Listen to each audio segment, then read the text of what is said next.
Ang daming bunga. Yan o.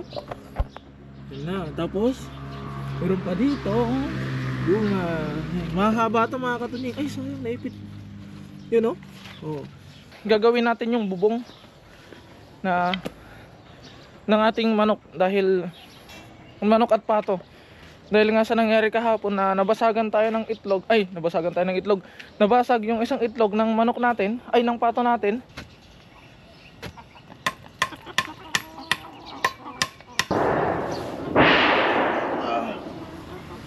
Bigat.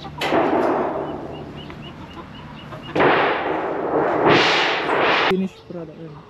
Yan.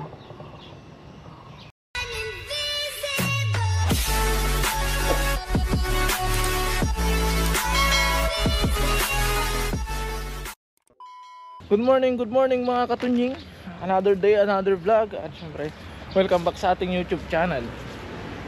At kung ngayon lang pala kayo napadpad sa aking YouTube channel mga katunying, ay inaanyayahan ko kayong subscribe at i-click ang notification bell para ma-update kayo sa mga susunod pa nating video. At syempre, for today's video mga katunying, ay a day in my garden series na naman tayo as usual, everyday. At yun, ito na ang ating garden. Bali magdidilig tayo ngayon dahil ipapakita ko sa inyo yung mga nakita akong bunga ng ating mga talong. Yan siya mga katunying. Ang daming bunga. Yan o. Yan na. Tapos meron pa dito bunga. Mahaba ito mga katunying. Ay sayang, naipit. Yan o. Oh. Dalawang bunga, isang sanga. Yan o. Yan. Meron pa, marami pa dyan mga katunying. Yan pa sila o. Toing. Ito pala yung mahabang talong mga katunying. Yan. Ito o. Tapos update. Bali kailangan na nating magdilig mga katunying. Ito na yung ampalaya natin at yung sayote. Ito yung kalabasa natin mga katunying. At ito yung ating sitaw. Bali tuyo na sila mga katunying, kaya magdidilig na tayo. At habang magdidilig tayo, ay asan na yung hose? At habang magdidilig tayo mga katunying, unahin natin itong talong. At habang nagdidilig tayo, ay gagawin natin yung bubong na ng ating manok, dahil manok at pato. Dahil nga sa nangyari kahapon na nabasagan tayo ng itlog, ay nabasagan tayo ng itlog, nabasag yung isang itlog ng manok natin, ay ng pato natin, ay kailangan na natin silang ibukod, lagyan natin sila ng privacy. Bali ganun yung plano mga katunying. At i-on ko lang yung tubig doon, babalik ako. Tapos mamaya ipapaliwanag ko sa inyo pag nandun na tayo sa loob. SG. At ayun mga katunying, nakuha na yung tubig natin. At kinuha na natin tong kanin na ihahalo natin sa giniling. Pero bago natin simulan ay magpakain muna tayo. Gawin muna natin yung daily routine natin. Saka tayo gagawa ng yung plano natin. Dahil medyo sana matapos natin ngayon, para bukas naman mga katunying ibang na naman. Bali bukas ibubukod ko na sila talaga. Pero ngayon ay unahin natin yung kanilang bahay. Siyempre kawawa naman yung mga nasa labas mga katunying na may iwan kung sasaraduhan ko yung doon sa may silong tapos sila walang sisilungan.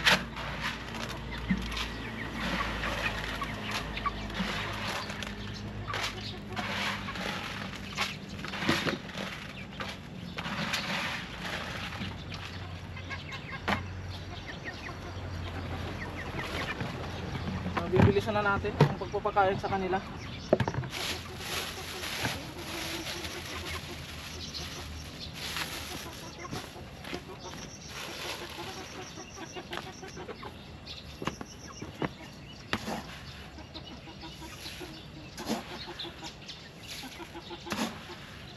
Mamaya pagpasok natin doon sa loob mga katunying, ipapaliwanag ko sa inyo kung paano yung nabuong plano.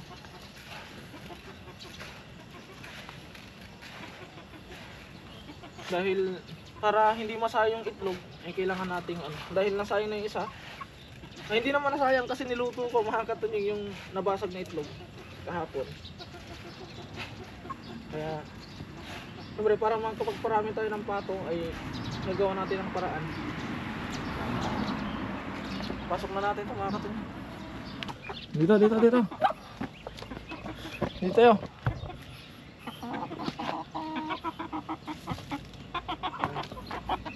Nalagay na natin para mabilis. Mailap talaga to. Oh, mangkayon. Ato si makan yan. Ato yan. Oh, manganon.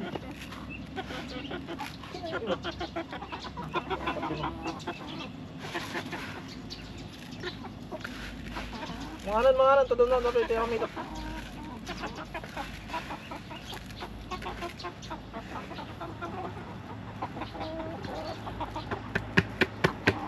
At ganito pala yung nabuong plano mga katunying. Bali, ito kasi ang natatangi yung taguan nila na mayroong bubong. Kapag umulan dyan sila sumisilong. Ngayon mga katunying, yung itlog ng pato natin ay pinapasok ng manok. Kaya minsan, kaya yung natin, yung itlog ng pato natin ay marumi. May mga putik-putik, ganun, may mga dumi ng manok. Dahil natutulog dun yung mga manok mga katunying. Ngayon naman ang plano ko ay gagawa ako ng bubong nila dito. Yung merong bubong, yun na yung gero. Niready ko na kagabi. Tapos, ito naman, ikukulong ko dito yung barako at yung inahin na nangingitlog. Silang dalawa dito sa loob. Para hindi sila mapasok ng manok at saka yung mga maliliit na pato. Tapos yung mga manok at maliliit na pato ay dito naman sila magbabahay ngayon. Ganun yung gagawin ko mga katunying para maibukod ko sila. Dahil kung hahayaan kong ganito mga katunying ay masasayang yung mga itlog. Kaya yun yung project natin at tinutuka ako ng manok dito sa. At yun yung project natin ngayong umaga mga katunying habang nagdidilig tayo. Yung tubig natin doon ay nakapagkawala naman. Kusa na yung magdidilig, kusa na kakalat yung tubig doon. Kaya dito tayo magpo-focus ngayon mga katunying. Simulan na natin. SG. So yun mga katunying, simulan na natin ang laban.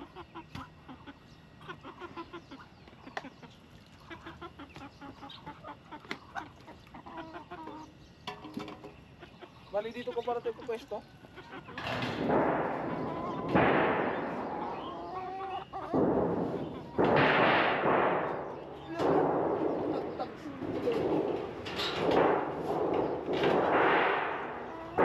Balikan ko yung ayos nito mga katunying. Mas mataas dito sa side na to. Ay, wala tayong metro. Agad na yung gagawin natin. Ay!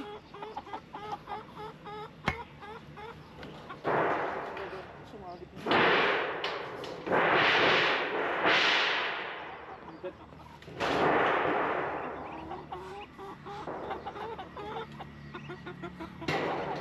Dahil wala tayong metro, ito yung gagamitin natin. Panukat. Yun.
At ano mga katunying, natapos na natin yung ating project. Grabe, hindi pa nakakapagsimula yung tunay na trabaho natin. Ay ito na tayo, pawis na.